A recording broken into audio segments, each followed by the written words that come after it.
Let me sincerely apologize to the listeners out there for going dark for this damn long. Ever since my son was born, I have zero free time. If I'm not working, cleaning the house, tending to my wife, taking care of my boy, or walking Maui, or just trying to catch up on sleep, I have zero extracurricular time. Catherine and I have been in survival mode, getting up every couple of hours to feed him. It's getting better now, and I've managed to find time on the weekends to do some editing. Let's see how sustainable that is. Major props to all the parents out there. I now know what it is to be sleep deprived for days on end and barely functioning. I'm pretty quick with my high order math, and I've been struggling to do basic arithmetic in my head. It's true that it feels like being drunk. Many things have transpired since last we spoke that I gotta mention, right? The GTA 6 leak happened, where I understand a hacker got through with someone's Slack credentials. It's not even that hard as I understand it. That's the same shit that happened when I was at EA. So, to make it harder, they started logging us out after some hours of inactivity to force us to re-authenticate. One of the major news around this and in the development footage was the shock of how bad the in development looked. And it's crazy to me. I mean, in this day and age, with so many of us developers out there candidly talking about how we do what we do, there's people out there that seriously think that we invest a whole bunch of money up front and polishing all of our assets and environments without ever really laying down any core game experience and fun factor. Final assets don't come in till at least like the 6 months before ship. Y'all should know better, especially if you listen to this podcast. On another note, my first GDC 2021 talk, the panel entitled Avoid an Identity Crisis as a Technical Designer, is now free on YouTube for everyone's consumption. Go check it out. Tell your friends. Hit me back. Let me know what you think. And I just got back from Orlando. My alma mater, Full Sail University, brought me down. It was my first flight with my son to see my father's side of the family. And I got to talk to both current students and incoming. I met some amazing alumni that I hope I get to invite on this show. I also got to connect with some inspirational folk. I hope that they got some helpful insight from me. I know I would have valued hearing it when I was in their shoes, making a call on what I wanted to do with the rest of my life when I was a student over there. And if you've landed here as a result of watching my GDC talk, listening to me at the behind the scenes at Full Sail, welcome. You can always get at me at my website, lkingpin.com, or email me at john@outofplayarea.com. So now, with all of that out of the way, let's start the show. On the extremely long delayed episode 39 of the Game Devs podcast, Out of Play Area, we sit down with a great friend of mine, fellow outlaw till the end and Full Sail University alumni, Jason Knobler. Jason's been a software engineer at many companies around, including Digital Embryo in New Jersey, Rockstar Games in San Diego, to where he is today at Lightning Games in Philly. And it's there where he's working on his own game engine entitled Harmony. He's got like 50 digital slot machine games on casino floors, and of course, Red Dead Redemption under his belt. Previously recorded on July 31st. Please welcome, from Philadelphia, Jason Knobler. Bienvenido, bienvenue, welcome to the Out of Play Area podcast, a show by video game devs for game devs, where the guests open up one-on-one about their journey, their experiences, their views, and their ideas. No ads, no bullshit. Join us as we venture far out of the play area with your host, seasoned game designer, John Diaz. I want to know where you're at these days, what you're doing. I've been at this company called Lightning Gaming. I've been there for a long time. Like, we're talking like 11 years now. Jeez, it's been that long that you moved back there, huh? Yeah, it's been a journey, I guess. The main appeal to it is just being able to work on tech, having the autonomy to take it wherever I want it to go. I don't have anybody above me telling me like, oh, we need this. If like I want to implement like these graphical shaders, I'll allocate time to do so. You have full autonomy and control over the whole tech stack. You've touched at least or written like 80% of the source code. How do you plan out your time or your goals or figure out what you even want to work on? I'm very chaotic in terms of my workflow. Okay. Some people are structured. They have like a notepad and they write down like their to-do list and do all that. Yeah.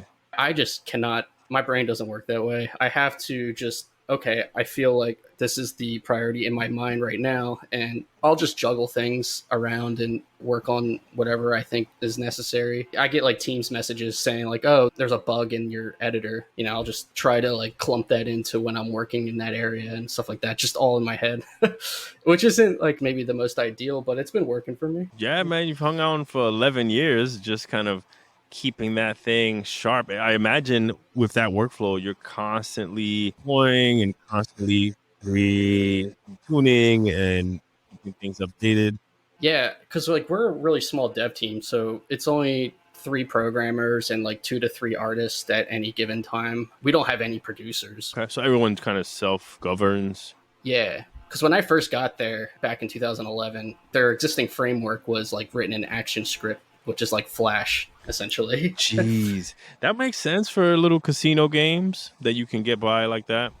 Yeah, it was kind of crazy. So like I saw it running on the cabinet, like the ActionScript game, and like I looked at like the task manager, and it's using like over a gigabyte of memory, just like the program itself. I guess because Flash is very software based, it doesn't utilize like the hardware as well. Even though they have a full cabinet dedicated. Yeah, and the cabinet had like a discrete graphics card, which was probably not even getting used. Wow. But I quickly replaced it with a DirectX engine that I had been working on. And that was just like the first step of my Lightning gaming journey, I guess. Curious how you got there, what the interview was like. I imagine if someone comes to you and is like, yo, we need an engineer to write our editor and our back end and front end, you will get to do however you want to do it, kind of thing. I don't know if that was how it was pitched to you. I imagine. It definitely wasn't pitched that way. They were just like, we need gameplay programmer. Yeah, just me like moving back to Philadelphia. There isn't game jobs here. There aren't really. So this was just like the one and only kind of. There was another job that did like bar top kind of games that I guess like solitaire, whatever those things are, like those little like things you see in a bar sometimes. And I was like in Jersey. So it was either that or this place called Lightning Gaming. And the interview for Lightning Gaming wasn't anything particularly interesting. I just sat with the programmer that was there at the time and I just chatted with him talking about Rockstar gaming and your experience. Yeah, my previous experiences with that. And I got the job fairly easily. Nice. I guess like you're just proving that you knew how to code just by your experience and your resume. There wasn't any kind of like whiteboard questions or talk to me about data structures or anything like that. No, there wasn't anything like that because it was all probably up to like the one programmer that was there at the time to just like go with the course. And now like that's like my job. Like I have to interview people and I have to like come up with like the questions and such. And I've experimented with different things. I find it very difficult to interview people and gauge their skill level. I always give them way more benefit. It's kind of bitten us a little bit. Like we bring on some people and they don't work out. Jay, you got to get more strict with your hiring, bro. I don't think I'm cut out for the hiring role. Because it's your code base, right? So it's just like, hey, I'm going to need people to touch this, that, the other thing. So one major initiative that we've been doing over the last couple of years since the pandemic started was porting my current game engine to work on the web browser. The current game engine that I've been writing is open source and you can check it out. I'll talk about it later. It's all written in C++. And it has an OpenGL renderer. And there's this awesome build system called Inscripton. And it takes your C++ code and transpiles it and puts it through this pipeline of other tools. And eventually it spits out WebAssembly. And it does a whole lot more than just that. It'll take all your game assets and pack them into like one file. Mm-hmm. And it tricks your code into thinking that one file is your local file system when running in the web browser. And the end result is I have this game engine that now is able to run on various desktops, Windows, Linux, etc. But now it can also run in the web browser, which is I think is super cool. From anywhere, right? Like I can load it from any mobile device, anything that can load a web browser. I can now play these games. Yeah, and you could just simply go to a URL, and if it's hosting the appropriate files, you just need an HTML that launches the JavaScript and then takes it from there. it's crazy. Like audio works, like out of the box, like input works. Because under the hood in my game engine, I use SDL. And if you're familiar with that, it has those type of utilities that are platform independent, so to speak. What's SDL stand for? Simple direct layer. I think there's actually like media direct layer, something like that. It's been around forever. Is that just for all the asset handling? Oh no, it's like a whole framework that, it does a lot of your platform necessities, like creating a window, handling input. So is your editor now a web-based editor as well? Like you can just kind of edit in the cloud? So the editor is a application built in Qt. Qt is like some GUI framework that's C++. That's all offline. So Okay. Makes sense. the editor and the engine are kind of like two, I guess, projects, I guess you could say. Yeah. And like Visual Studio projects. yeah. My assumption was going to be that like, hey, does the editor live under the game or the game, editor on top of the game, but they're completely separate. Well, no, so you're right about that. The reason it's written with Qt and instead of like WinForms or some other like C# thing that would probably be easier is because I want to run the game engine in the editor. So you get the preview and, kind of like all that good stuff. So I've definitely tackled this problem multiple times in my past where I want an editor and I want what you see is what you get kind of thing. Mm-hmm. And I finally kind of achieved that. And it's really difficult to program for that because it's always like a chicken and an egg problem. Like if I'm creating like a sprite, so to speak, and I'm building out like its different states or whatever. Yeah. If I'm building that out in the editor, it also needs to work in the engine. But I'm like modifying the states and stuff, but it needs to update in the, I guess, the runtime editor part too. Yeah. So you kind of have to do some tricks to make that work sometimes. And it's not as elegant as you would like it to be. yeah. You get that like preview in editor thing. Right now, I'm actually working on the entity creation portion. It's so hard to explain this stuff without like visuals. What's exciting to hear is the fact that you've put all this time onto this tool set, and essentially it's a full engine with an editor, and it's open source, runs on OpenGL, and now with other middleware. Would you call it middleware or just like, whatever inscription is and these other things now, you can deploy to every damn platform. Yeah, I mean, so with a game engine, you kind of like run into like, why are you trying to reinvent the wheel? Yeah, because there's so many out there now, right? Yeah, I feel like it needs to have some purpose.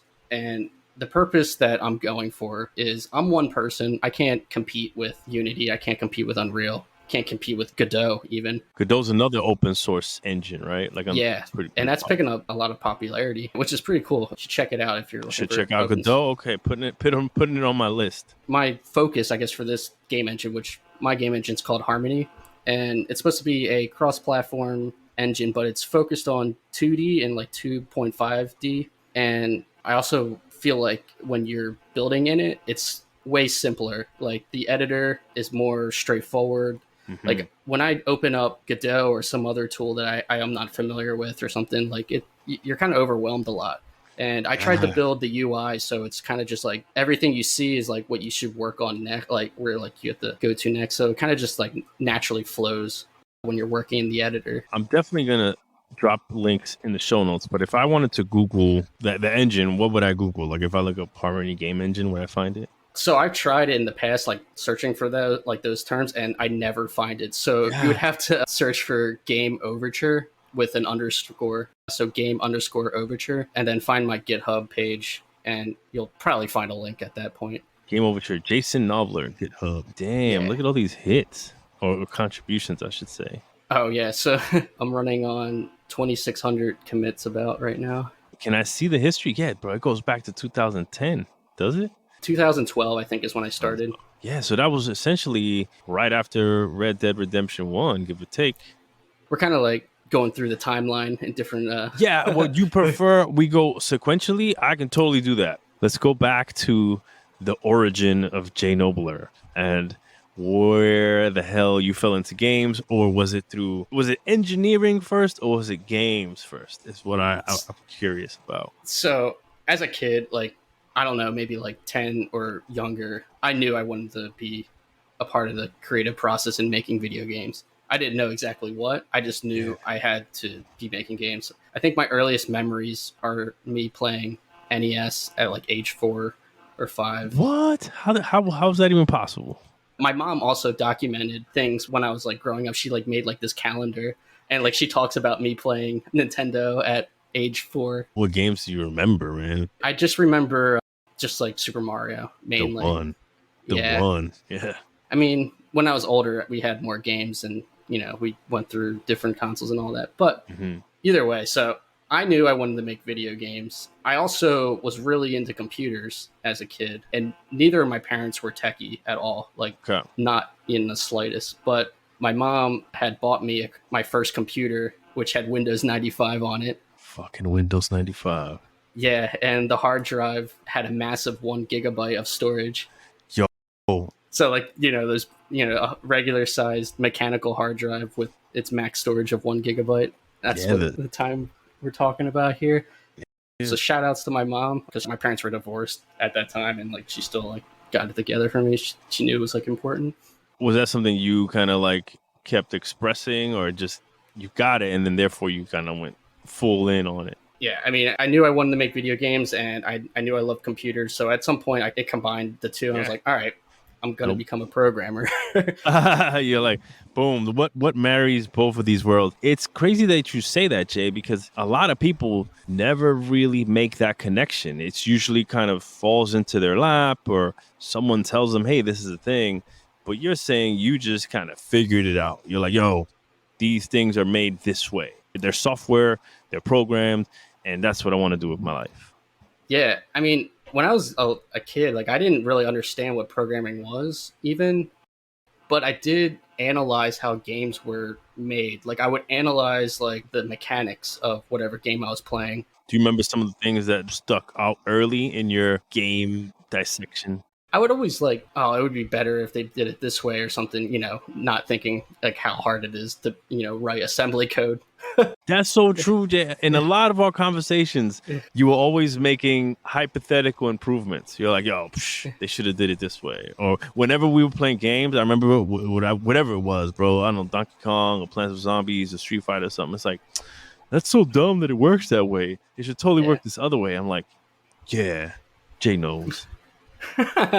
Well, college comes around, and like I guess a lot of, high school kids, have a lot of like anxiety about choosing their colleges and stuff. But, for me, it sounded like you knew exactly what you wanted to do.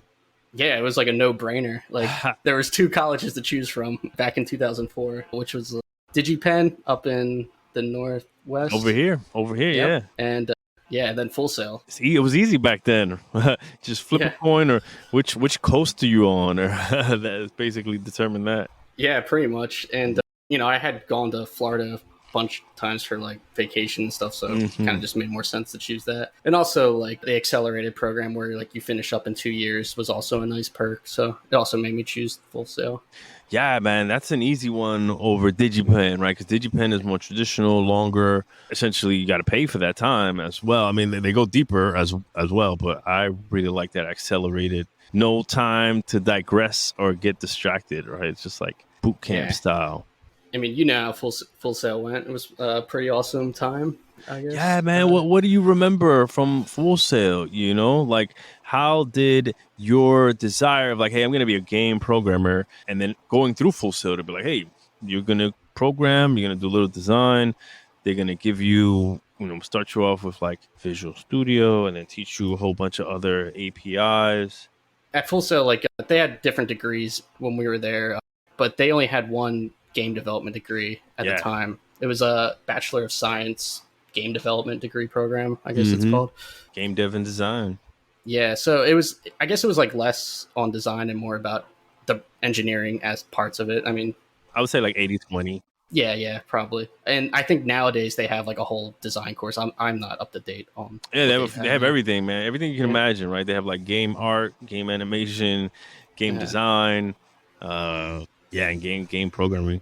Which is interesting because back when we were in the classes, they were like, "Oh, you should always specialize. You should specialize. Like you should specialize in AI. You should specialize in tools. Yeah, you should specialize in graphics, maybe, or something like." I mean, at the time when we were going through Full Sail, I was like, "I want to do gameplay code." Who doesn't? That's the fun one. Yeah, that's like the exact what you see on screen. What happens when you press the controller, right? Like Yeah. It's usually what you want to do. If you're not having fun like programming like a projectile to like do damage, then like I mean, what is game programming? So anyways, Yeah. For that, go work on software. Yeah. Do you remember your final project? I actually have the manual too, like right here. Was it called Onslaught? Yeah, so this is a game called Onslaught: The Paths of Least Resistance, which wasn't like the greatest title, but the game was ambitious for a final project at Full Sail. Because what was it? Was it 3 months? I think it was about 3 months. Yeah, 3 months. And you weren't allowed to use a game engine either. You had to build your own stuff from scratch. Essentially, you were allowed to use 2 APIs. I think was the rule. I remember I used PhysX API, and I think we used like Exact Audio or something like that. We need obviously something to import assets. I don't remember. I just remember physics. I wrote the wrapper for that, and then I remember audio was Exact. I think we used Fmod, but Exact. Everybody was using Fmod for audio, man. Jeez. Yeah. That's funny they use Exact. I didn't even know. Like it wasn't me, right? It was our other programmer. I think it was like Mario Valencia, something like that. It's funny because we used Exact at Lightning Gaming when we first started. My DirectX engine was using Exact for the audio at the time. I think that's what it was, right? It was just like both Microsoft based, and I'm sure they kind of worked nicely together. I think is what happened. Yeah, it's like a very Microsoft Windows oriented audio thing. I think I remember the GUI was pretty nice in that you just kind of drag the audio into it and it kind of like spits out the whatever asset that the code needed. Yeah, and also the GUI allowed you to set up like audio cues. So like if you had like footsteps, for instance, you could have like 5 different footsteps and you can throw them all into like one sound cue that the sound cue will then randomly choose which footstep to use or whatever based off like a shuffle or whatever. And in fact, I copied all of those ideas into my game editor. So now my audio allows you to do exactly just that. What do they say, man? Good artists, the best artists steal or copy, same thing. Yeah. And in my case, just like, I do that a lot, actually. The whole like user experience, I guess, I've pretty much copied like what Visual Studio kind of has. So like I have like the same top bar, like the same stuff like you'll find there. And like, I guess it's kind of typical GUI programming for Windows, but we say inspiration, right? We get inspirations from. I like it because good UI is just intuitive. It's like, hey, how does software work, right? Are things where I expect them to be? Yeah. So it's funny because like Full Sail was saying, okay, you want to specialize into something, and you know, me, I became a tools programmer or like an engine programmer, and that was not on my mind initially, because if you remember, the tools course at Full Sail was kind of like meh. It was like Mel scripting. Oh God, dude, Mel scripting was rough. Like, I don't know if that thing was designed to like make you hate writing tools, but I know exactly. Like, I was like, I'm never being a tools programmer after taking that course. Like, I don't want to do Mel scripting. Yeah, man. And I don't remember what it was about Mel. I know a lot of tech artists still rock in there, but I don't know if it was just like there was no debugger available. You just kind of had to like write and pray that things worked. And like the documentation was very dry, I remember. But I guess it could be cool if you were a tech artist and like you wanted, your stuff to have some sort of additional tooling with it. It could sound interesting. I mean, Rockstar, I don't know. Did you ever see like the design tools that we had at Rockstar? Because it was definitely Maya based for a lot of like our level editing. And I'm sure there was Mel wrappers that took everything in the scene and exported it in a way that the scripts could digest. I do recall Mel being used at Rockstar. I thankfully didn't have to touch it. I worked on other various aspects of the asset pipeline when I was there. Let's talk about the tools programming part. So you thought you were going to be a gameplay programmer. That's kind of what you did on your final project. You were doing UI, you were doing gameplay interactions, collision detection, things like that. Yeah, so where actually I learned to realize that I like writing tools was the Windows course, actually, of all things. Yeah. So the Windows course, we had to create like a GUI application that was like a tic-tac-toe, I think, where you just like click the GUI app and like the first tic-tac-toe. Yeah, and just making like a little GUI tool just kind of like clicked with me. Like I liked it. The course was taught by like Charles Pizzalt or whatever his name was. Yo, you remember his name? I remember calling him just Chuck, right? Like I think people just called him. Oh Chuck. yeah, it was just Chuck. Yeah, and if you remember the book that came with the course, it was something he wrote. The book is like 4 inches thick. Dude. Freaking Windows, man. So that was the class. Yeah, that was the class. You write your own little Windows apps, Windows applets. Yeah, and I had used like I think I don't remember the order of the classes, but like at like SGP or SGD, like I made like a little Windows app tool that would take a texture. It would take a sprite sheet, and you would be able to manually draw rectangles over the sprite sheet to pull out the different frames or whatever. Very tedious still, and not ideal. But it was that was my first sticking my toe in the water, kind of for. Yeah, trying to kind of like create something that handles a lot of the manual labor of getting your assets imported or something. Yeah, and then having to build the game engine, not a game engine, but like having to build the game from scratch. And for the final project, also kind of like got us there. So the final project, my team was great. Some of the friends of the podcast, Chris Barassa was on my team. Shout out to Chris Barassa, episode 30, I think. John Bro. Stephen Brown, John Rule, and Mickle Upjohn were a lot of John. Yeah, I'm not sure what everyone else is doing besides Chris nowadays, but it'd be cool to maybe get in touch with those guys and see what they're up to. For sure, man. Industry's small. It's really a thing. I know it feels like there's an influx of a new generation of developers, right? Like the homebrew, indie devs that are doing their things on game jams and Discord channels all around the world, but like super curious to see where these other people are and what they've been up to. It sounds like the Windows programming was kind of one of the classes that had an impact on you in Full Sail. I only realized that now, like thinking like my thoughts. Like I never like really considered how much of an impact it may have had because other classes I remember more vividly, I guess. Yeah, it's funny. I remember DirectX being what it is. I remember the class not really resonating with me that much, but then how much it's paid off or how much I've used it since, it's kind of like disproportionate, I think is the word.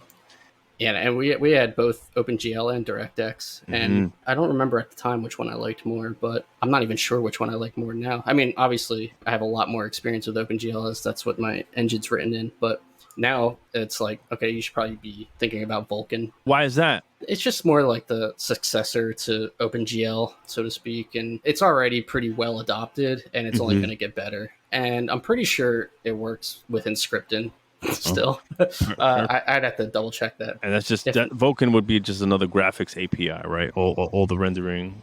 Yeah, and I kind of wrote Harmony to be pretty modular, so it has an abstract interface for a renderer, so I could pull out the OpenGL and put in DirectX if I really wanted to, or Vulkan, so to speak. But that's well designed, man. That's well designed. I've had a lot of iteration and practice writing engines, and I think I finally got it to the point where I'm happy with this one. I'm going to go forward with it, and I don't ever see myself starting over again.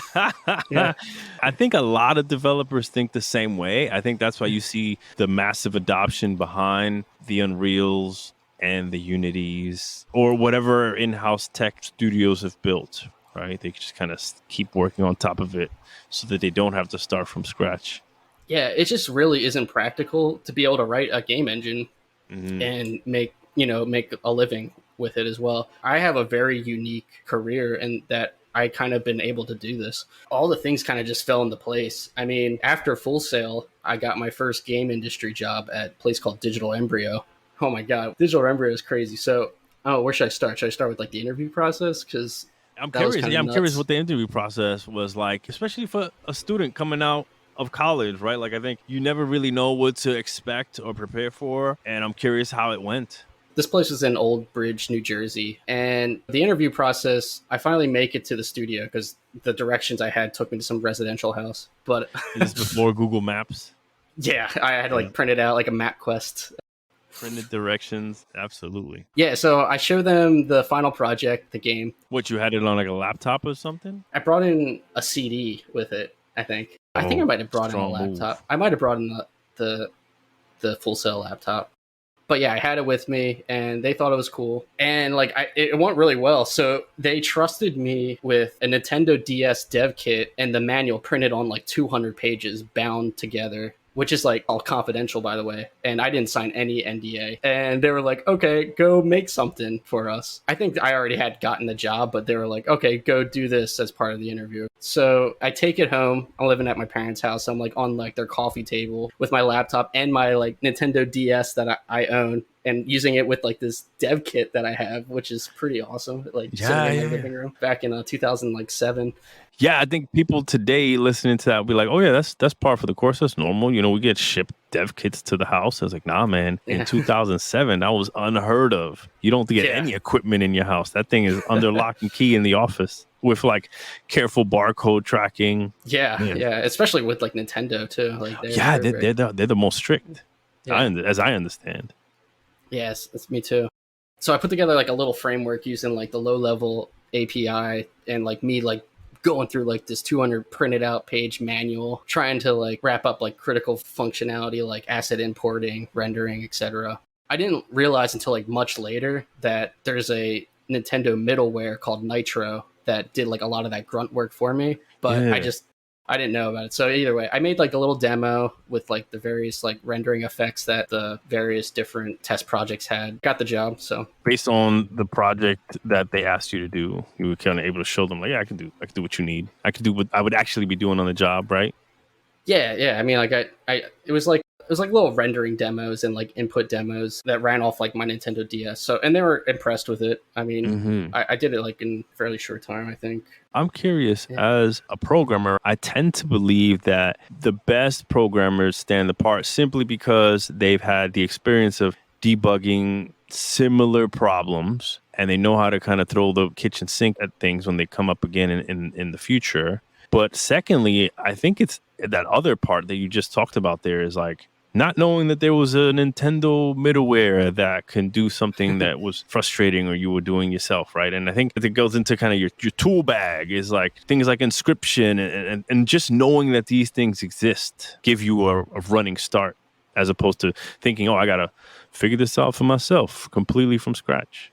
Yeah, and that's like kind of like the story of Digital Embryo is figuring out for yourself. Because when I got there and like started the job, there was no seniority. Everybody that worked there was a Full Sail grad. So I kind of was like, okay, cool. So this is like an extension of Full Sail almost, it felt like. And literally there was no like senior experience. There was no one that like had shipped, but that's not true. Like they shipped a Nintendo DS game when I first got there called Cake Mania. They like did like the port for it for Majesco. Somehow Digital Embryo got like Nintendo Wii dev kits. So they were just like, all right, we're going to try to make a game. And the owner there, I guess, had some connections. So like he got like this one deal to make like a mini game collection because Wii Sports was so popular at the time. Yeah. So we started working on this game called Summer Sports. And we didn't have a game engine, and we had these Nintendo Wii dev kits. So this is my time to shine. Time to shine. Hey, I do that. This is what I do. You know, I started working on this framework, which I called Nucleus, because it went with Digital Embryo, I guess. Cool name. Cool. Yeah. Embryo Nucleus. Where does it even start? Like, all right, we have no game engine. Like for people thinking about, man, that's a massive problem. Where do you start? I kind of just did the same thing I did with the Nintendo DS dev kit, where I just kind of got like the main functionality, things like assets working and like asset workflow. Yeah. And Nintendo had it was sort of like a forum, but it was like a news. Like a Nintendo developer forum for licensees or whatnot. Yeah. So it was all like industry professionals in it. And I mean, there was no seniority. So I was like trying to go through like the documentation and do stuff. And I remember I got caught up on this one thing because we were never taught it at Full Sail. And it was, I needed to allocate memory at a specific memory address. And normally you just, in C++, you just say new object, and the memory that you are allocated to is kind of just determined by the standard or whatever the C. But I'm working on hardware that needed this particular thing allocated at this particular memory address. And we were never taught that at Full Sail. And it's a thing called placement new. And I remember asking on the Nintendo like news forums or whatever. Yeah. And so it was like this dude that worked at Retro Studios. Yeah, and he like chewed me out. He's like, "What are you doing? Go buy a C++ book. You don't have any idea what you're doing." He's like, Damn. and I'm like, "All right, dude, whatever." You're right. Like, was that even covered in our C++ book? I definitely don't remember that in our 3-month courses. Yeah, I mean, I use it all the time now. It's experience, right? Like, you don't know about something if you haven't had to use it. And when you could like misuse the infinite amount of RAM you have in your computer versus when you're working on a console, right, that has a very finite amount of memory, you got to be very meticulous with it, I'd imagine. Yeah, and in the case of the Nintendo Wii, it had 2 memory banks. It had like your typical RAM storage, and then it had like a faster RAM that was like closer to the processor. Okay. And why is that important to know for engineers out there? So I guess like if you're working with data that's changing a lot, you would want something that's on the faster RAM. I think it just gets cached more into the CPU. This is so long ago. I mean, I'm kind of just talking off the cuff, but you still remember, man. It's impressive. Yeah, and I remember building, I really hesitate to call it like a memory manager, but I essentially partitioned our more used assets to be in like that unit in like the fast RAM versus like other things that were less important. So you're in the Nintendo forums asking foundational questions, learning the hard way, what are things and how you go about doing them. But hey, you know, learning the hard way is still learning. And that, like you said, use it all the time, everywhere. Mm-hmm. What ended up happening at Digital Embryo? Because I see, you know, you jumped to Rockstar afterwards. Because you tell me, like, hey, a young team, no seniority, everybody's just kind of figuring this out on brand new hardware, which is the Wii back then. What did you guys end up shipping? Did you guys make it that far? We did, yeah. We shipped Summer Sports Paradise Island. That was the main first game built off of all that tech that we put together. Your Nucleus engine launched a debut Wii title for your team. Yeah. And like you were saying, like, oh yeah, new console, it's hard to work with.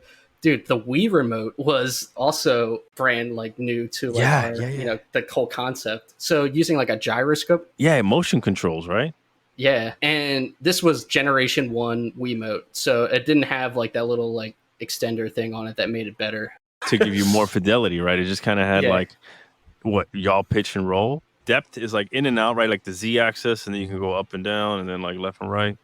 Yeah, it basically just had a gyroscope, and all it gave you was like a vector and like what it thought the controller was being swung in. Thought. Thought is in big ass quotes, because when you would swing the Wiimote, say you swing it horizontally in front of you. Yeah, like a sword swing, like a horizontal sword swing. Yeah. Or a baseball bat swing, yeah. Yeah, so like when you're at the end of your swing and you stop, the Wiimote, what I call, has blowback. So like the gyroscope is stopping and then blows back like in like some other direction. Oh shit. And like you gotta like account for that. And like there was like no like good libraries for it at the time. And I remember it was such like a tedious process trying to like come up with these just like weird algorithms that would just work with it. Was that you as the engine coder to do the input handling? Partially, since it was like a mini game collection, we kind of just split up. Each programmer had like a mini game to work on. And I was doing both the Nucleus stuff and I had to work on mini golf. I didn't know you were a golfer. I was the mini golf guy for Paradise Island, Summer Sports. Did you have to do like research? You have to go out there and be like, all right, man, I got to play some mini golf. I forget how we did it all. I mean, like the artists were kind of like also the game designers, I guess, because they would be building the courses of the mini golf. It was pretty neat. Like we had like a lot of obstacles. The physics was done well because some guy was working full time on the physics. His name was Alex Silverman, and I wonder what he's doing. Is that something you see typically? Is the artists are designers as well? I mean, at Full Sail, we didn't have any full blown designers. It was all just like Full Sail grads, which at the time Full Sail was just all like engineer kind of people that came out. And the artists were also from Full Sail. They were doing the other course that was CGI oriented. It was crazy because like the studio was like a dozen or so, like maybe even like 20 people. And we were like all Full Sail grads, I think, except for maybe like 1 or 2. Shipping games on the Wii. I imagine the overhead was low. Like if these things are selling as anywhere near the normal going rate of Wii games back in the day where everything kind of sold. And that's a good topic to touch on too, because that was my first experience with a game publisher. So we were working with this publisher called Destineer. I recall them. I don't think they had like a great track record in terms of like quality games. They kind of were like shovelware. Well, everybody was trying to cash in on the Wii, right? Like everybody was buying Wii, so if you can get a game out there, you can turn the profit around. So I'm sure publishers just wanted content to throw in a box. It was exactly that. You know, like they were just like, all right, do this and this. And I remember like we would be on calls and like he would be like, I like the art, but I want to change all this with the programming. And like, oh my gosh. So it's true. Those crazy publisher stories are true. Yeah. It was a very like stereotypical publisher like meetings and like being held up by milestones and such. In fact, there was a time where the company ran out of money and we didn't get paid for like a month until we hit like a milestone. That is a model I've seen, is to get your next check for the next wave of development, you have to deliver a milestone build. Yeah. And Digital Embryo was just like hiring so many people, like, because like I guess it was like there I thought like more people would be faster game, I guess. Yeah, right. More bodies equals finishing game sooner, and we all know that that is a big fat ass lie. Yeah, I was getting paid shit, and they were getting paid like poverty wages. It was pretty awful. There was a lot of red flags at that place. Sure. And after shipping Summer Sports, at that point, I was like trying to like reach out to like, you know, places. And Chris Barassa, your boy Chris Barassa from Full Sail, that's right. He had landed a job at Rockstar Games. And if you want to hear about that, he talks all about it on his episode. Yeah, but this is cool, right? This is kind of like the parallel paths in the universe converging, right? So now your string is coming into play, and here you are in Jersey, and you're now reaching out to your boy who's in San Diego. That's a big move, man. Yeah, it was for sure. Because like I had never been on the West Coast once in my life. So you hit him up, you're like, yo, Chris, I need a new job. And he's like, all right, let me see what I can do. Yeah, he was stoked. He got my resume, I guess, put on the top, and I got my call back from it. So it's important to call out that was based off of the good relationship that you had in school, him being excited to work with you again, to put your resume through on his side of things, right? Because it could have totally been one of those situations of like, yo, Chris, can you help me out? And he's just like, no, this guy was a tough character to work with. Yeah, and that was another thing that Full Sail was always saying. Like, it was all about networking, and it really is. Networking is super important. What is it? You get the phone call from like a Sarah Schaefer to be like, yo, come through, come fly out to get some sun, like Entourage style. Well, it wasn't that easy.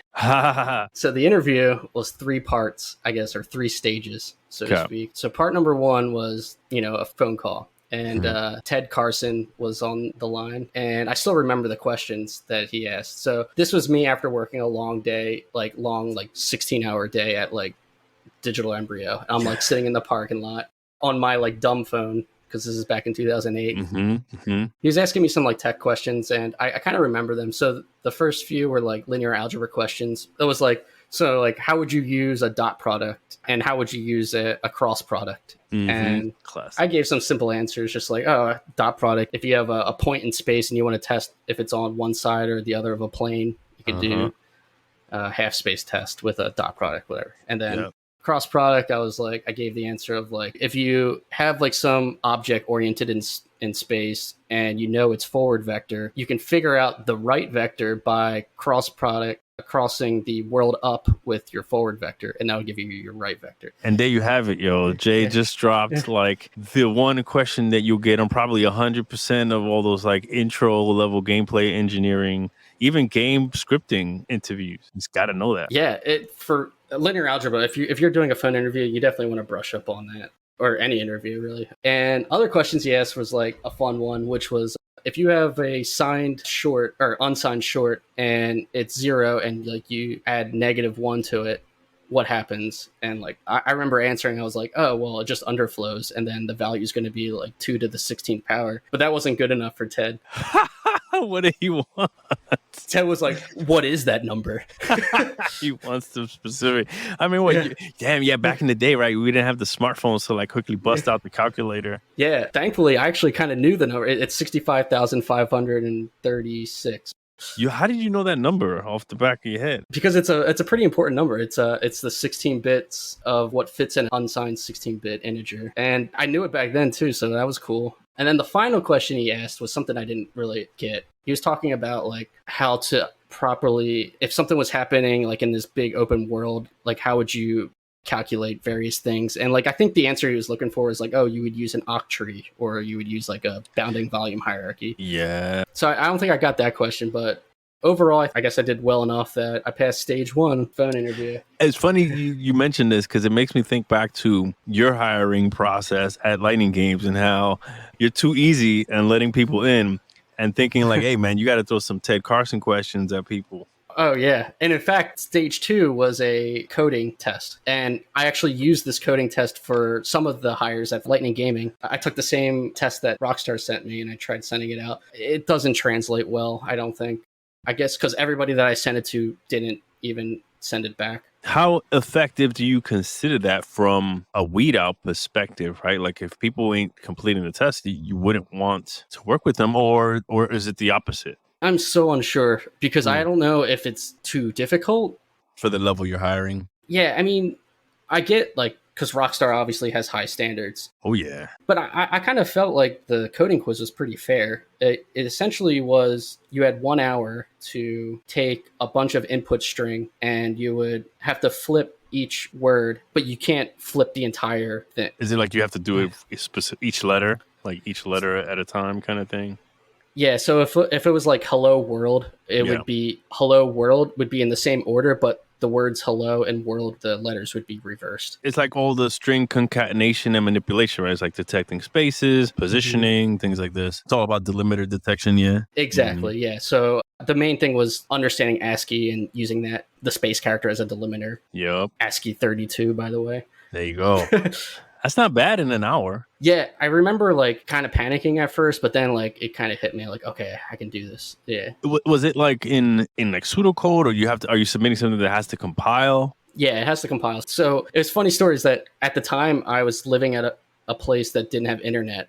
And so I had to bring my computer to my friend's house who had stable internet. For this part of the interview. Yeah. I love that. That's the hustle of what you had to do back in the day. Yeah, and this is back with like CRT monitors, I think. Oh, shit. Yeah, bringing that over, I think. It was like, what, 50 pounds? Yeah, that was cool. And they sent like an email with like the Visual Studio solution, and you just had to send it back within an hour. So I did the quiz, and I sent it back within the hour, and then I realized, oh, there's like a little bug somewhere in it. So I had gone and like fixed that, and then 15 minutes afterwards, I sent it again, being like, oh, like I fixed this. You don't have to take it. But the guy that like responded was like, oh wow, awesome, that's cool that you went through and found that. So he was like, you don't remember who graded your submission? It was someone on the Rage team. I think I would remember their face, but I don't remember their name. That's awesome, man. I think those are those little details, those little points in going above and beyond. And I equate this to like the same thing of writing an email after an interview, talking about a moment, and then reaffirming, thanks for your time, this was cool, anything I can do, etc. Yeah, technically, deadline's over, you made your submission, but the fact that you kept pounding on it, debugging, finding a solution, and submitting that, right? I think those are those little things that tend to stand you out against the crowd that people on the other side interviewing are excited to see, like, oh yeah, this is the type of person I want to work with. Yeah, I was thankful, like, they weren't like sticklers about it or anything like that. So. That's only stage 2 then. Yeah. Okay, so now you're on the final boss. Did you make it to the final boss? The final boss.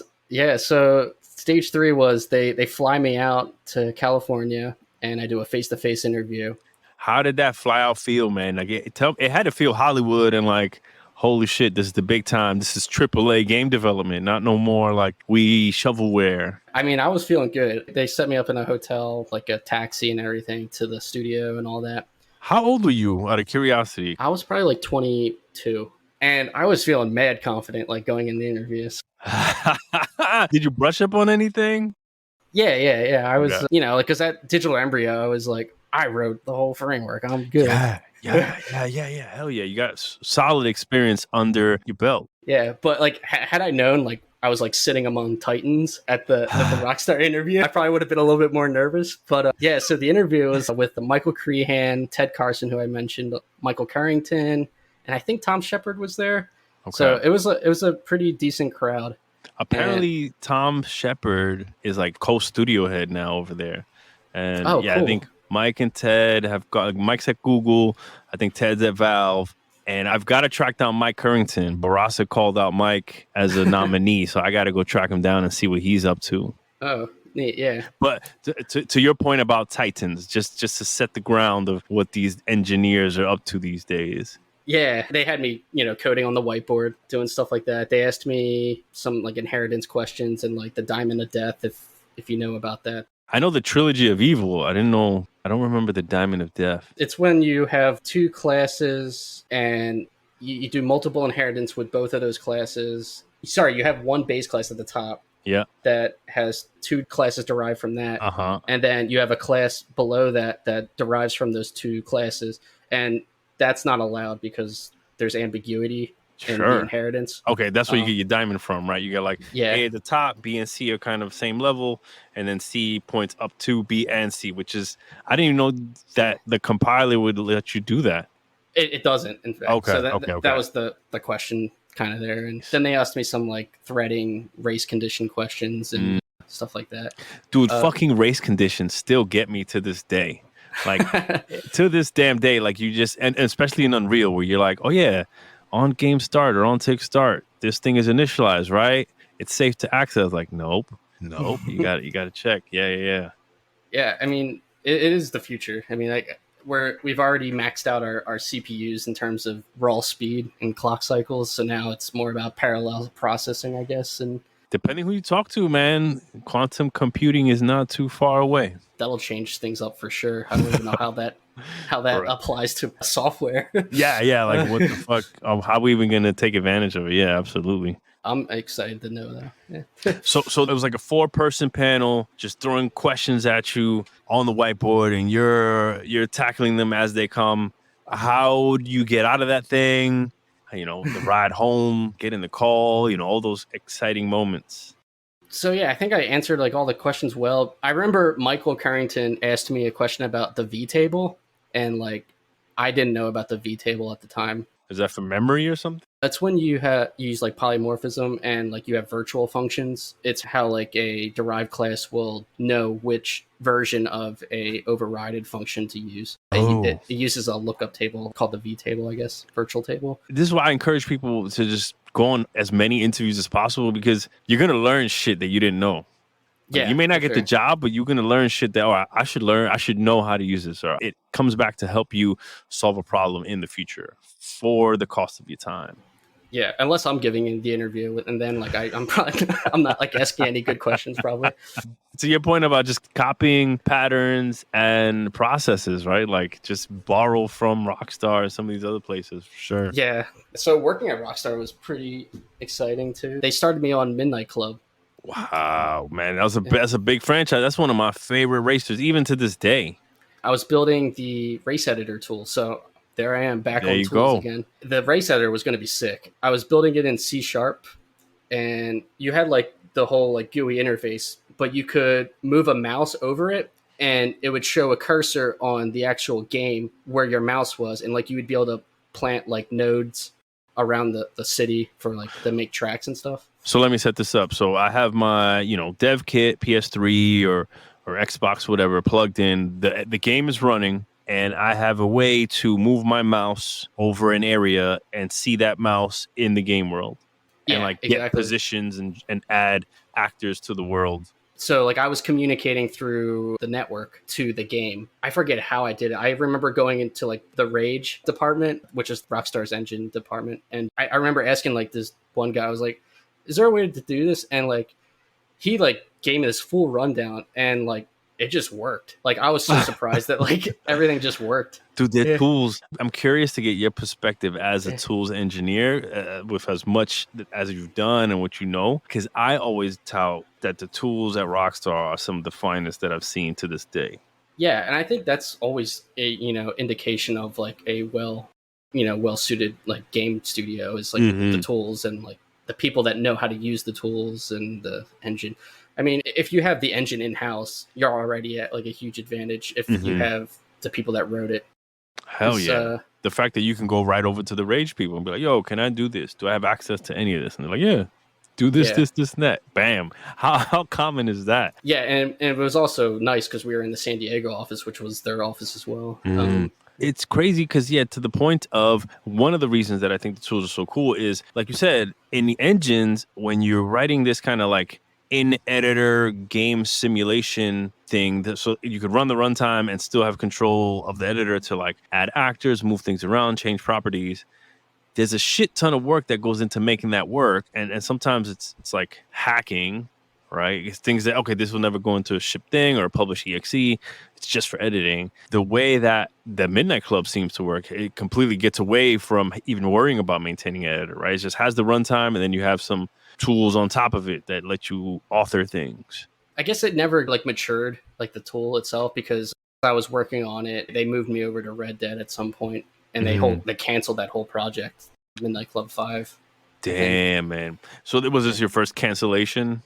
Yeah, but it didn't hit me hard or anything. I mean, I would have liked to see the race editor come to life and have the designers use it, because I put a lot of work into the undo redo functionality of that.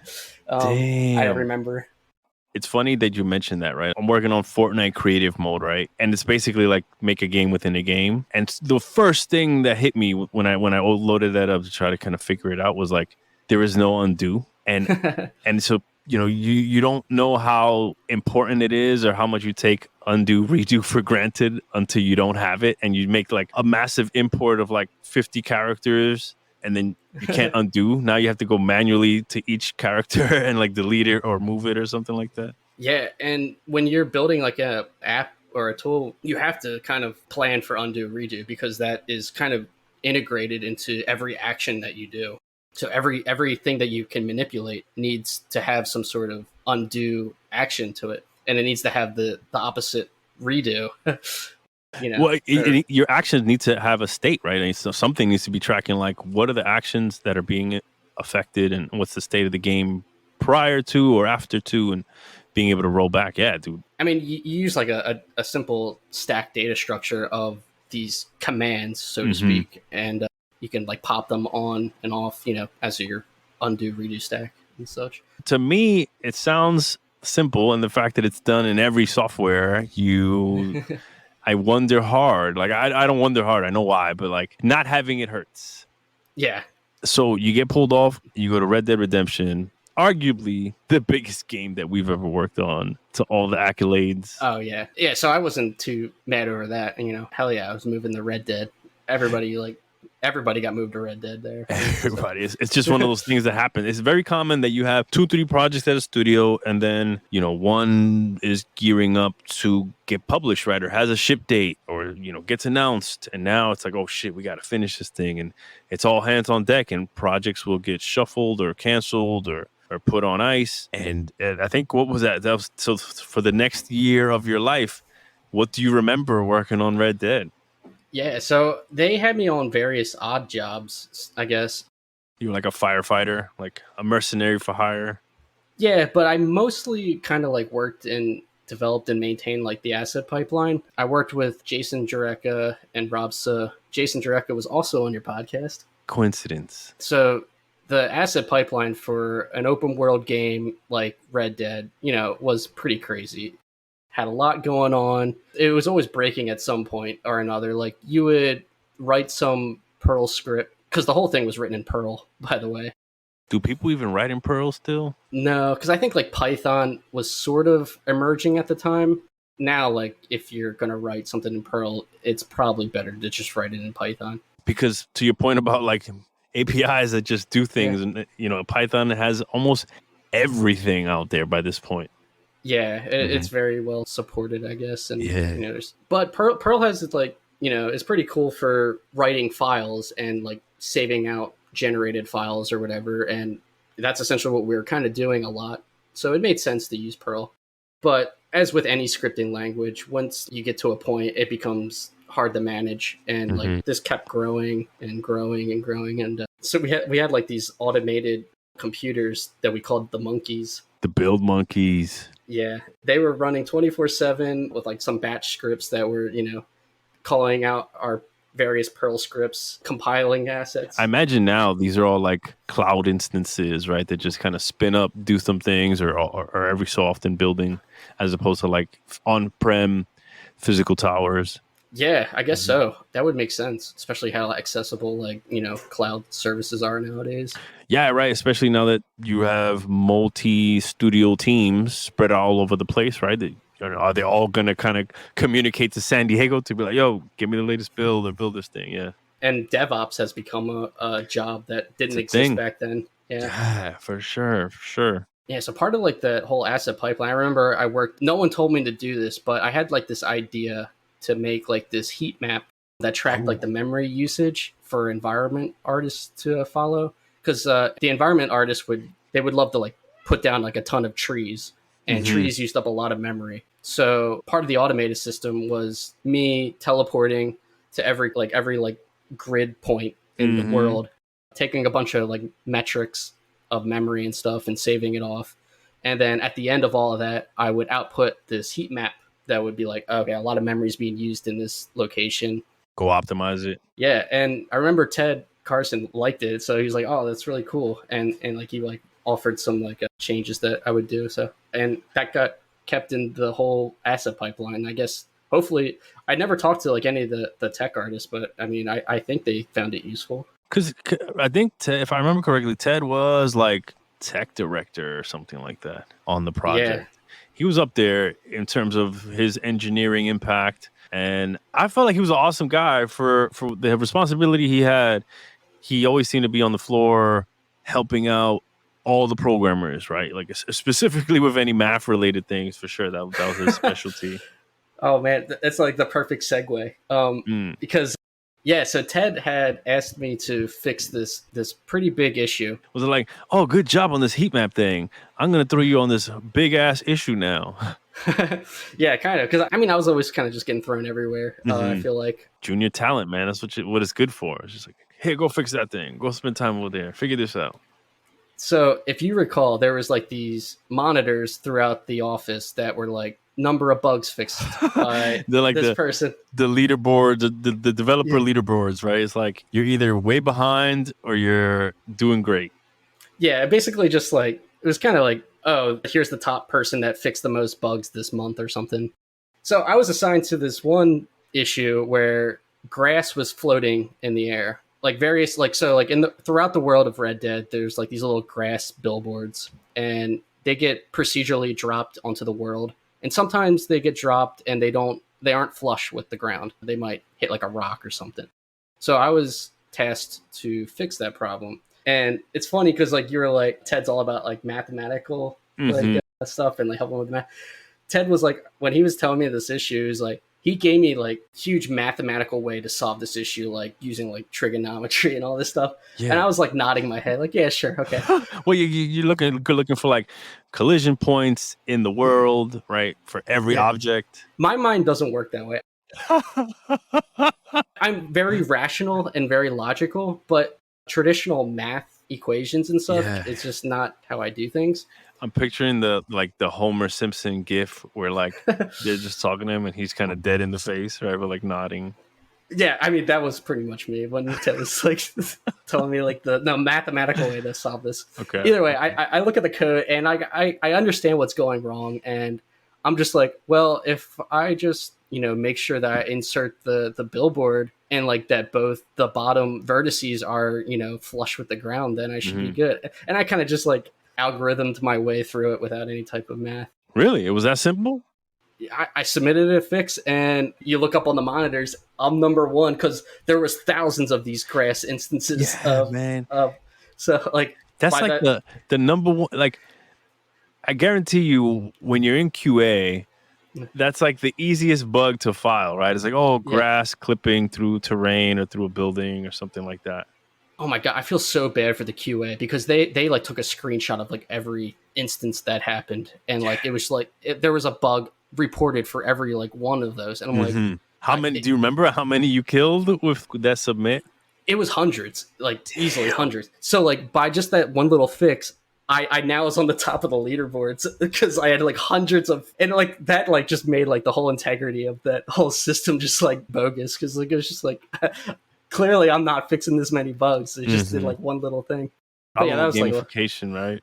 I mean, it was all for fun anyway. Nothing really It still feels good to see a name on top of those leaderboards in the right place. I remember how it was. I remember how it went down. Like, you can definitely say there's some manipulation that's happening to your employees with that thing, but it did feel good for sure. And unfortunately, we never really had reviews in place like that, but in a traditional environment where it's just like, yo, look, I did this much work. This is how you can quantify my contribution. And here's why I could get promoted or get more money or something like that.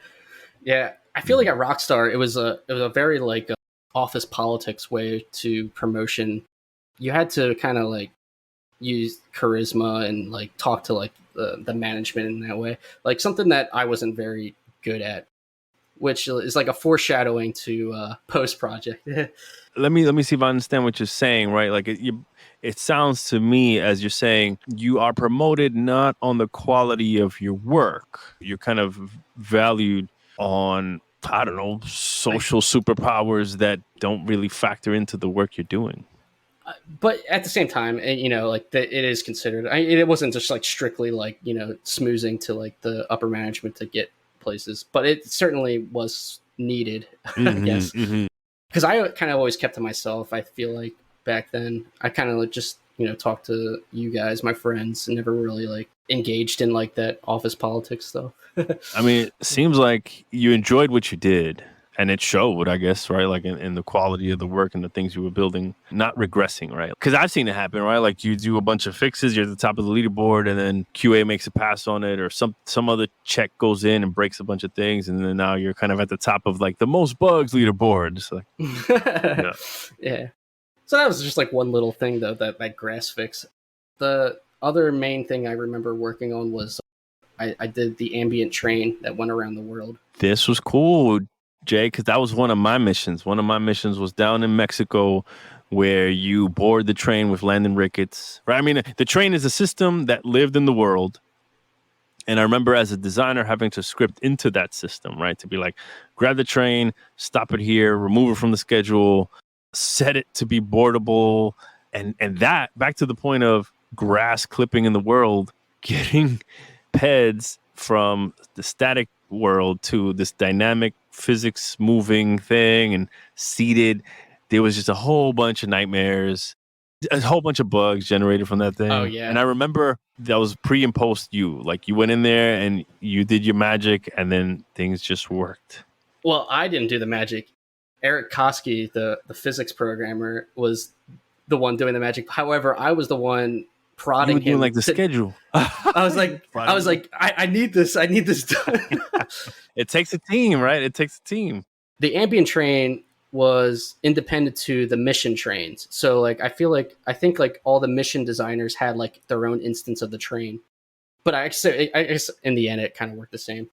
But yeah, I only was tasked with the ambient train. So when you weren't in any particular mission, this is just the train that would go around the world and supposedly stop and let passengers on and off.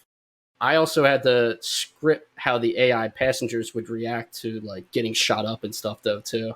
And I remember damn. So you got to do what we did on design.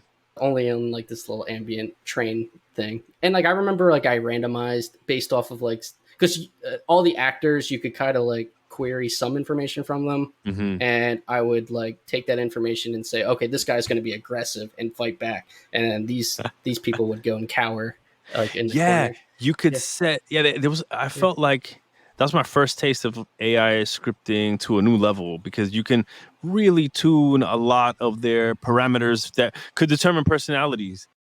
It's something as simple as like aggressivity to cowardice, right? Like that little scale would lead to pretty cool things. It's like, all right, if 50% of the people are set to flee when I punch a person, but you have the other 50% that are like, no, I'm going to fight back and I'm going to shoot you. It's like, oh shit, right? It's like, that's that Rockstar magic sauce of emergent gameplay. You guys were full-time working in that scripting language, so hats off to you guys. Did you find it challenging to work in, or were you able to just kind of look at the code and be like, okay, this is my equivalent script hook? Yeah, I think for the most part, I got it working. The hardest part, I think I remember, was the train scheduling. Like, because I had to because there was 2 trains that would go around the world on the tracks, and I had to make sure they never ran into each other. Oh. Did that happen while you were working on it? Like, oh shit, this can't. It was happening, and I had to make sure that it would train A would never be near train B, I guess. Okay. And because if they did run into each other, there was no physics. They would just clip through each other and it would look stupid. Oh, okay. Yeah. And Rockstar hates that stuff, right? Like Rockstar, that's the level of polish of things need to look perfect. And to my knowledge, I've never seen it happen. I've never seen anybody show it off that the trains can run into each other. So I hope I did a good enough job. I don't remember. There's going to be a remaster. I imagine there's a remaster at some point, man. I definitely look forward to going back in that world. Yeah, and then the only other thing I did at Rockstar was I kind of wrote some script to code interfaces. So the scripting language that we were just talking about, which is the in-house scripting, that has to work with the C++ game code. So if a designer needed some specific thing to happen, I sometimes wrote that interop between the code and the script. Okay. That was a lot of my interaction with the gameplay NGs, right? Was, hey, I need a new hook exposed from code to script so that I can muck with it. Yeah, I didn't do that too often. I only had a little bit of it. But yeah, that was someone's full-time job, I think, for sure. The other programmers. Did you think that Red Dead Redemption was going to be the success it was when you were working on it? Because I didn't. I felt like, yeah, this game would be cool, but I didn't know it was going to be received the way it was going to be received. I mean, because they already proved themselves with GTA, and we all knew this is the offshoot from GTA or whatever. I think if you recall, the game was buggy as hell, up until the final moments, kind of. I actually forget about that. Yeah. Yeah, it was rough to run the game. It barely ran in debug. You had to optimize parts of the code out, even when you ran in debug, for it to even just have a reasonable frame rate. But yeah, I think that's just how AAA development kind of goes. When every system is at 80% finished, it just feels like a mess because everything just kind of is not complete. And then at some point, all that just comes together, and it's now it's shippable. Yeah, that's a total fact and truth of what we do. Jay, is the game. Just if the game even works, that's the first thing, and that's how we kind of operate. At least back in the day, right before these kind of live games, the Destinies and the Fortnites and things like that of the world, but. Back then, yeah, it's hey, things work. Okay, moving on. And it's not until you're trying to play this thing and you're taking it online and you're like, wow, this happens a lot of crashes here, or this doesn't work the way I expected. And then becomes okay, the game is quote unquote working from beginning to end. Now you got to polish that sucker. and that is a whole other beast. I guess you can say, I don't know if you would use these terms for Rockstar, but you can say getting a game to alpha or beta to taking it to shippable is a huge marathon march. Oh yeah, and it's the hardest part of game development for sure. Yeah, and it's the part that nobody wants to do because they did all the fun part already. All the fun stuff is done. Yeah. But I guess if you're motivated enough, you get it out there. I question the way different places motivate their employees for that part, but we did it, right? We did it. We got through it. And I don't know about you, man. I have kind of the neuralizer effect of yeah, I went through hell, but we all did it. We were there together, and we got to kind of enjoy some sweet benefits after the fact. Yeah, we all got a whole month off, actually, at the end of Red Dead. Unheard of, bro. I've never gotten a month off ever since that month off. I've never gotten a month off. Yeah, that month off was fun. Danny Bulla and Chris Barassa and I went on a cruise, and I had never been on a cruise before, so that was Royal Caribbean, bro. That was my first taste of Royal Caribbean, and I was I'm a fan now. Anytime I go on a cruise, I'm yo, give me that Royal Caribbean. Yeah. It was awesome. That was good times. Highly recommend. Have you been back on a cruise since? No. Wow. I guess to be fair, it's either your cup of tea or it's not, right? And I happen to be of the latter, where I love cruising. Yeah, if I had the right people to go again, sure. Yeah. The one thing Danny had this rule, and it's definitely a good rule to use when you go on a cruise. It's you tip well, because you're going to see the same bartender again and again throughout your week there. So they'll hook you up when you do so. Good tip. Good Yeah. tip. After Rockstar, I moved back to Philadelphia. So after Red Dead, they laid off a whole bunch of people. I was a part of that. We were kind of heavy for sure. We kind of Yeah. staffed up a lot of people to finish that game. At the time, for sure, you tended to see this, right? It's like you have your core team, and then you double the size to finish a game, and then you kind of go back down to your lean fighting weight, so to speak, Yeah.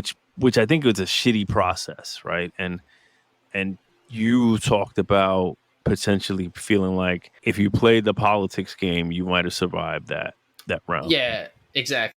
But whatever. I mean, things, it is how it is. I remember like driving out of the parking lot after the layoff and feeling so relieved. Like I was like free, like because we were working long hours, throughout the whole. And even though we had that whole month off, when I got back, I did not feel refreshed still.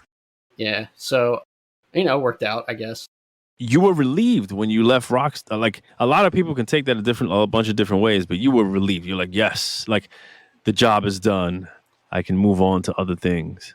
I was so like relieved and like happy that I thought that I could make it in indie games. And at that point I was like, all right, I'm going to become an indie game developer. That was the time, right? That was the time that like Zynga was catching fire and Facebook games were a thing.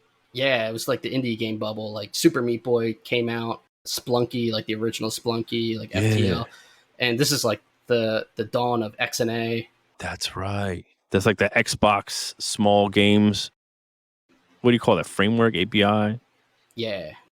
And Eric Koski, who I mentioned, who was like the physics programmer, he made like an XNA game like after Rockstar called Thunder Moon, which is, like he had kind of the same idea, I guess. So I started working towards that goal. I pretty much was flying by the seat of my pants. Like I had like this half-baked idea where I would build a game engine and stream development on Twitch, which would then like build a community, and that would be like my form of marketing and all that. Well, I didn't realize that I'm not built to be a streamer. Okay. Yeah. I don't have the extroverted qualities to want to sit in front of a camera and talk to people on a daily basis. It's just, I can't do it. That's I think that's the tough part that a lot of people underestimate, right? Is the consistency and the repetition, right? You got to do this thing day in, day out, or have a set schedule that you're just on. Sounds to me like you need an MC. That's what it sounds like to me. Oh, sure. yeah. But you do have a Twitch channel, though. I do, and I stream various things on it. I've been doing like retro speedrunning. There's a marathon coming up called Big 20, where there's 20 NES games and they all have goals, and then a bunch of people get together and we all race to finish those goals. And it usually takes like 4 hours to do it all. How would you describe Harmony to people, and why? When should they check it out, look into it, contribute to it? So I use Harmony at my job currently, just with like the internal team. I haven't really written any documentation, so it's hard for me to be like, oh, go check it out, because it's a lot of code. And the build process is not exactly trivial. But if you check out the GitHub, it's really close. I feel like I'm at the cusp where I'm about to declare that it's in beta. Oh, shit. That's big. At that point, I would then, start writing documentation for it, because like it's feature complete at that point. It's so close. Like I just want, if there's like a whiteboard behind me and like I have like 3 main like pillars that I have left to do. The end of this year, you think? I want to say so, if I can really crank it out. And then is that realistic to say like 2022 going to beta? Yeah, I think so, because the hard things are coming together. There's really like one last portion, which I call the entity creator portion, which is like where, because you can already create text and you can create like sprites and all that stuff, but now it's about putting those together and being able to like visually see all your different sprites work together, and then like you'd be able to like transform those various kind of like Photoshop. So I'm building that part out. This is exciting. The fact that the GitHub is there and people can go check it out and know that there's a beta, eventually insight, and then documentation on how you could use this to build your own 2/2.5D games.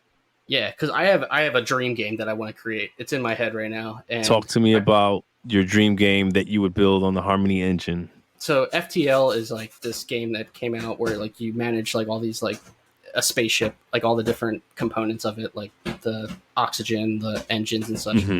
I want to take that game, put it in a 2D perspective where it's like a platformer, like kind of like Splunky or Okay. like Mario. So you kind of like an open dollhouse view of your ship, and you'd be able to move around. But in the game of FTL, there's like these random events where like something will happen, and it's just like a yes or no thing where you accept if you go down on a thing. Like for instance, there's like spiders like on a planet, and you can choose to do something. I want to actually make it so you land on the planet, go and do stuff on the surface of that planet. Everything would be streamed in, no loading screens or anything. Everything would be kind of just like fluid, and you'd go on the planet's surface, do something. All this bad stuff might happen. It's all like maybe procedurally generated, and you'd make it back. You'd be able to like, you rescued this person, now they can join your crew, or you did some sort of like mercenary hit job, whatever like mission you accepted that took you there. It's kind of like open-ended. Yeah. Sounds like a No Man's Sky level of like procedural big world, plus these like very open world mechanics for different ways that you can solve different quests, and then have this kind of persistent player record thing. Yeah, so it's basically like Star Citizen, but in 2D. That's a better way to sell it. And I'm just like one person, so subtracting a whole dimension, making it 2D, makes it actually like almost a reasonable like scope. I mean, it's still probably large in scope, but would that be kind of something you build on the side, or would you kind of want to go full time into that thing? It sounds like something that's fun to work on the side in tandem with your day job. The day job's paying my bills right now, so got to stick with it. But I've been building the whole engine with it. Yeah, you're the core tech director, bro. You can't go anywhere. I'd probably just do it on the side, and I think I would be more interested in streaming if I was doing actual game development, because I feel like doing engine development on Twitch is very like dry and not interesting. It's fun. I think you could wrap them together, right? It's like, hey, I built this part of the engine to do this specific thing, and check it out. Now it's going to pay dividends. Like, watch me build this gameplay system. Yeah. That could be cool, bro. I think it's awesome to hear the dream game you would make on your own technology. Two things I want to ask you is, where can people connect with you, see your work? I know you mentioned your GitHub. I'll link to that. And you have a Twitch channel, Game Overture. I'll definitely link to that. Is there anything else people could connect with you on, or you want to direct them to? I make it kind of easy. I'm Game Overture on like everything. It's game_overture. And then you should be able to find my Twitter, I guess, and then like my GitHub and such, Twitch. The last question I got to ask you, as if you heard the show before, you know that I'm going to ask you if there's anybody that you would nominate to fall out of the play area. It would probably be someone that I mentioned, during the podcast. I don't know how accessible any of these people would be, but I mean, I'd be interested in hearing what Michael Crean's been up to, what maybe like Eric Koski's been up to. Also, Ryan Dormanesh, he hit me up. I didn't have a chance to mention Ryan Dormanesh is up here. He's not. Yeah. I had like lunch with him not too long ago. He's in Seattle somewhere. Yeah. I like all three of these guys. I definitely, you and I have all had drinks with Eric Koski and Mike Crehan. I think I've ran a Tough Mudder with Mike Crehan last year. So all these people, and I run into Eric Koski probably damn near every GDC I go to. So. Oh, awesome. These guys are within reach, and I would love to invite them onto the show and say, blame Jay Knobler for throwing your name into the basket. Yeah. Yo, Jay, thanks for coming on. Any last words for the people listening out there? Damn, that's a hard question. I can't be like, oh, go write your own game engine. It'll be a good idea, because it's probably not a good idea. I love it. Words of experience shining through. Don't go build your own game engine. But like, you should maybe experiment. Like, learning how to program in a certain language is way more useful than learning how to use some like visual scripting of your game engine of choice or whatever. Okay, so you've learned so much as a result of building a game engine that you want people to experience that because of what they're going to learn, but at the same time you're like, yo, building an engine is fucking a long process for very little payoff in the beginning, right? Once you build it, you can build a ton of content on it. Yeah, I mean, I've been working on Harmony for over 10 years, and it's like, even if I want to go to a game jam, like I can't even like get people to like come and join me because they don't know my game engine. It's like, it's something I hadn't really considered.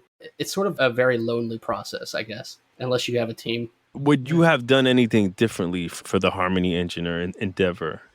Well, what I would have done differently was not go back to Philadelphia, because it brought me into Lightning Gaming, which is great, but it sort of like directed me to building this game engine, which I don't regret either. So it's sort of like a butterfly effect where I could have chosen to maybe stick on the West Coast or somewhere else than Philadelphia, but choices have been made. Yeah, is that because of the access to development resources and having more, I guess, game developers around? Or? Yeah, if I was like at some other studio, I would have never created this engine. So yeah, I mean, now that I have it, it's kind of like chosen the path for me. Now I want to be this indie game developer that writes this dream game that I have. And maybe this is the better choice, then. So who knows? It remains to be seen. That's interesting, bro. It's interesting to hear, like, you look at what could have been had you not put your time into this. But then from the outside looking in, I'll tell you from my perspective, I think it's awesome that you have this job that has allowed you to build your own game engine over all these years while putting it through its paces and getting the feedback on how good it is and what to work on next in an actual game that ships for all the 50 plus games that Lightning Games gets out there, and just be able to refine that thing. And I'm excited to see what the hell you crank out on it when it goes into beta. That's what I'm hyped for. Thank you. Yeah, dude. Yo, I gotta get out of here. It's been awesome connecting with you. Like, you know what that goes like we were roommates. Yeah. And we've been on cruises. We've been on Life Crunch together. We shipped Red Dead together. We've enjoyed some amazing launch parties. And thank you for coming on to my show, Jay. Yeah, I had an awesome time. Like, I was, kind of nervous going up to this whole thing. I'm not sure how it would go, but I had an awesome time. Anybody that's like kind of hesitant about coming on the show, you shouldn't. Diaz is the best MC.